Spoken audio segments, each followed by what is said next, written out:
வணக்கம். வாங்க இன்னைக்கு முருங்கைக்காய் மசாலா, முருங்கைக்காய் தொக்கு, முருங்கைக்காய் மசாலான்னு சொல்லாங்க. அதே நம்ம இப்போ எப்படி செய்யறதுன்னு பார்க்கலாம். இந்த சாதத்தோடு இந்த சாந்து போட்டு பிசைஞ்சு சாப்பிட்றதுக்கும் நல்லாயிருக்கும். தயிர் சாதத்துக்கு, சாம்பார் சாதத்துக்குலாம் தொட்டுன்னு சாப்பிட்றதுக்கும் ரொம்ப நல்லாயிருக்குங்க. அதுக்கு தேவையான பொருட்கள்: வெங்காயம் 2 பெரிய வெங்காயம் பொடிசாக கட் பண்ணி எடுத்து வச்சுருக்கேன். தக்காளி பழம், ஒரு பெரிய தக்காளியாக இருந்துச்சுனால நான் 1 எடுத்துக்கிட்டேன். சின்னதாக இருந்துச்சுன்னா 2 எடுத்துக்கலாம். ஒரு பெரிய தக்காளி, அதையும் பொடிசாக கட் பண்ணிக்கலாம். கொஞ்சமாக கருவேப்பிலை, முருங்கைக்காய் 3 முருங்கைக்காங்க. இது எங்கள் வீட்டில் காய்ச்ச முருங்கைக்காய். 3 முருங்கைக்காய் எடுத்துருக்கேன். இதை இந்த சைஸில் நம்ம கட் பண்ணி எடுத்து வச்சுக்கலாம். இப்போ ஸ்டவ்வில் வானல் வச்சுருக்கேன். இப்போ இதில் எண்ணெய் சேர்த்துக்கலாம். ஒரு 2 ஸ்பூன் அளவுக்கு எண்ணெய் சேர்த்துக்கலாங்க. இப்போ எண்ணெய் காஞ்சிருச்சு. நம்ம கடுகு சேர்த்துக்கலாம். ஒரு 1/2 ஸ்பூன் கடுகுங்க. கடுகு பொரியுது. 1 ஸ்பூன் உளுத்தம்பருப்பு, ஒரு 1/2 ஸ்பூன் ஜீரகம் தாளிச்சிடலாம். இப்போ வெங்காயம் சேர்த்துடலாம். நம்ம பொடிசாக கட் பண்ணி வச்சுருக்க வெங்காயத்தை சேர்த்துடலாம்.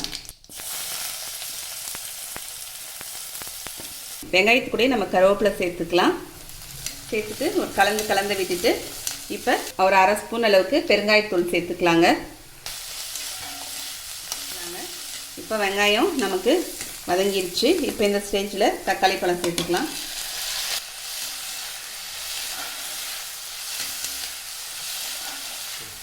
இப்போ தக்காளி பழம் நமக்கு வதங்கிருச்சு. இப்போ இதில் முருங்கைக்காய் சேர்த்துக்கலாங்க. கட் பண்ணி வச்சுருக்கேன் முருங்கைக்காவை சேர்த்துக்கலாம். சேர்த்து ஒரு கலந்து விட்டுட்டு ஒரு 1/4 ஸ்பூன் அளவுக்கு மஞ்சள்தூள் சேர்த்துக்கலாம். ஒரு 1/2 ஸ்பூன் அளவுக்கு வெறுமிளகாத்தூள் சேர்த்துக்கலாங்க. ஒரு 3 ஸ்பூன் அளவுக்கு மல்லித்தூள் சேர்த்துக்கலாம்.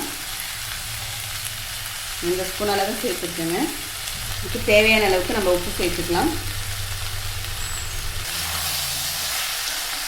சேர்த்துட்டு எல்லாத்தையும் கலந்து விட்டுடலாம். தண்ணி சேர்த்துடலாங்க.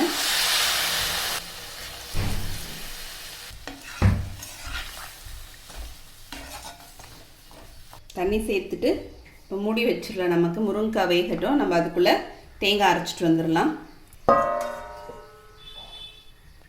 இப்போ அதுக்கு தேங்காய் மசாலா அரைச்சிடலாங்க. இப்போ தேங்காய் பார்த்திங்கன்னா ஒரு 1/4 கப் அளவுக்கு தேங்காய், ஒரு 2 டேபிள் ஸ்பூனு, இந்த ஸ்பூனால் 1 ஸ்பூன் அளவுக்கு சோம்பு சேர்த்துக்கலாங்க. இது ரெண்டுத்தையும் தண்ணி ஊற்றி நம்ம அரைச்சி எடுத்துக்கலாம். இப்போ முருங்கைக்காய் வெந்துடுச்சுங்க. மூடி வச்சு 8 நிமிஷம் வருங்க. இப்போ நமக்கு முருங்கைக்காய் வெந்துடுச்சு. இப்போ நம்ம அரைச்சி வச்சுருக்க தேங்காவை சேர்த்துக்கலாம். தேங்காயும் சோம்பும் போட்டு அரைச்சி வச்சுக்கிறத சேர்த்துடலாங்க.